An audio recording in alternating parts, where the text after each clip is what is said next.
Hello, this is Louisa again, and after practicing for IELTS speaking exam part 1 until 3, now I'm going to do the full package of the exam.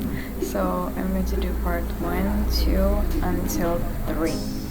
Okay, I hope this goes well, and I hope you enjoy the video too. Okay, so let's start with part 1 of the IELTS speaking exam. In this part, I have 4 to 5 minutes, and without further ado, let's start now. First, what kind of place is my hometown or village? My hometown is in Surabaya, which is one of the cities in Indonesia. It is a metropolitan city with lots of skyscrapers, malls, restaurants, and cafes. Being the central city of the East Java province, it is a bustling city with very friendly people.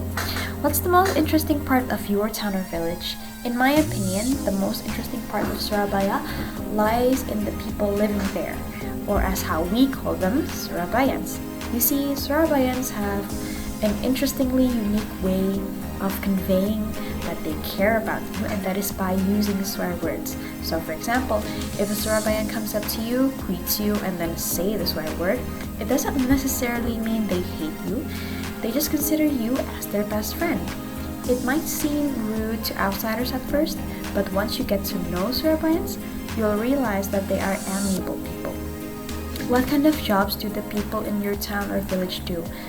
Well, in Surabaya, the jobs range from ones with a lower wage and ones with a much higher pay. Lower wage jobs include online taxi drivers, like the ones working for Grab or Gojek, which is an application to order online taxi. And then there are also waiter and waitresses, like for example the ones doing internships in McDonald's and such.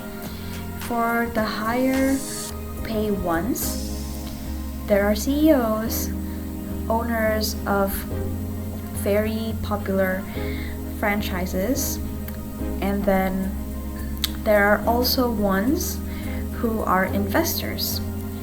What kind of jobs? Would you say it's a good place to live? Well, yes, I think Surabaya is a good place to live. I have lived there for more than 10 years, and I love it so much because of the people, as how I have previously stated. I love how the people communicate with me, and I also love the vibe and the atmosphere of the city as well. There are many places to visit in Surabaya, and once you actually try to explore Surabaya itself, you will realize that Surabaya has a perfect combination of a modern and historical city, and by putting Surabaya in your bucket list of places to travel, you will get to know a little bit more about Indonesia. Accommodation. Tell me about the kind of accommodation you live in.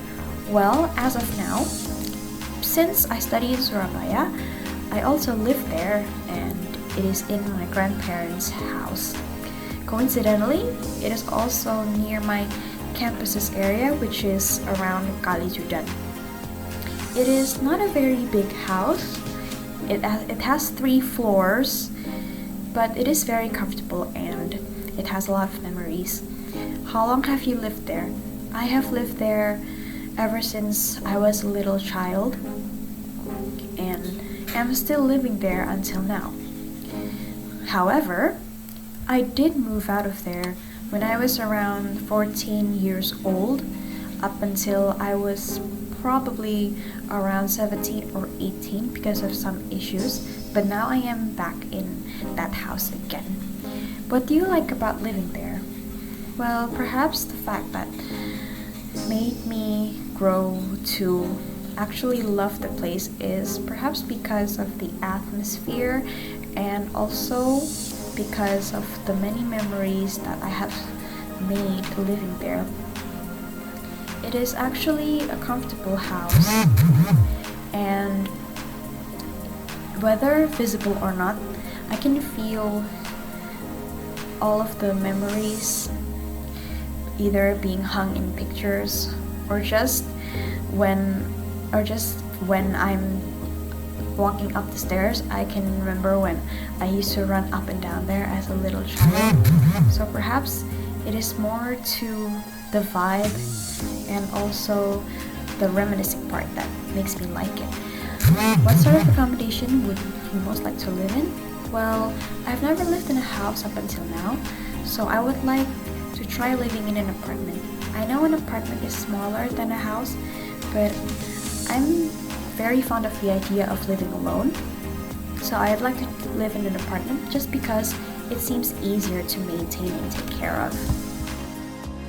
Okay, now that we finished part 1, let's move on to part 2. In this part, I have excluded the 1-minute part of writing down our responses first, so we can save time. I will directly answer the questions, and I will start speaking now. Something I own which is very important for me is my smartphone.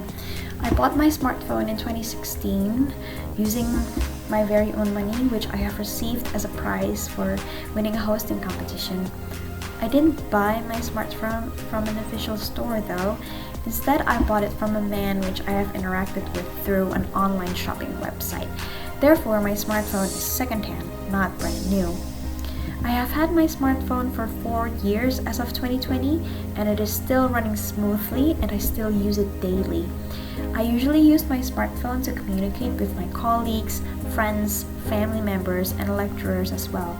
I also use my smartphone to support and facilitate my studies, as I often visit websites containing articles and videos that are related to what I've been studying in college. My smartphone is important to me for the fact that it helps me build relationships and also helps me stay connected with the outside world. My smartphone has also helped me with my studies, as I often submit and also make my assignments through my smartphones. As I have previously stated, I also frequently read a lot of articles relating to my study through my smartphone, so it has helped me educationally as well. Okay, now that we have finished part 2, it is time to move on to the last part, which is part 3. In this part, I have set my timer to 5 minutes, and I will start speaking now. What kind of things give status to people in your country? In Indonesia, my country, I noticed there are 2 things which give status to people. The first one is wealth. The wealthier you are, the more respect you will gain from people around you. I believe this is because money makes the world go round. If you are affluent, which means having a lot of money, then you are able to buy anything you want and go to whatever places you want to visit. This also means that you get to do whatever you wish for without actually having to worry too much. And this would make people think twice about doing something bad or unpleasant to you. Because with the amount of money that you have, you're able to turn their world upside down. The second thing that I believe gives status to people in Indonesia is a high rank, especially when you work for the government. Governmental people are people who control our lives, especially that we live in a country. When you work for the government, which means you are also capable of somewhat controlling citizens, even in a really small portion. That actually sounds very scary because, again, if people don't behave nicely to you and you get upset, you can control their lives so that they can suffer. And perhaps it is also related to wealth, as I have previously stated, and I guess it has a lot of relation to power and the ability to control others below them. Secondly, have things changed since your parents' time? Yes, things have definitely changed since my parents' time.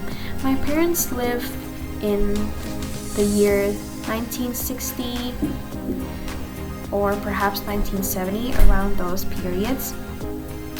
And through my mother's and father's story, the one thing I realized is different from the previous time is how parents and children's relation is like.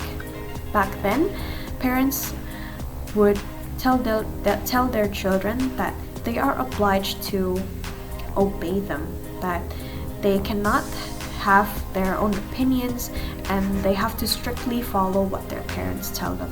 But nowadays, I notice that children are actually encouraged to voice out their own interests and opinions, and they don't always have to follow what their parents want. And I think that this is actually a good change. Finally, let's talk about the role of advertising. Do you think advertising influences what people buy? Yes, I believe advertising influences what people buy. The intention of advertising itself is actually to boost a company's profits so that consumers will buy more and more, because when they see the product being advertised, they see how beneficial it is for them, how they will actually gain something from earning the product. I also think that advertising has this role of tricking our brain, where even though most advertisements are unrealistic in terms of marketing the product, when our brains see that advertisement, we immediately think that the product is amazing and what the advertisement conveys is actually true, resulting in us buying the product more.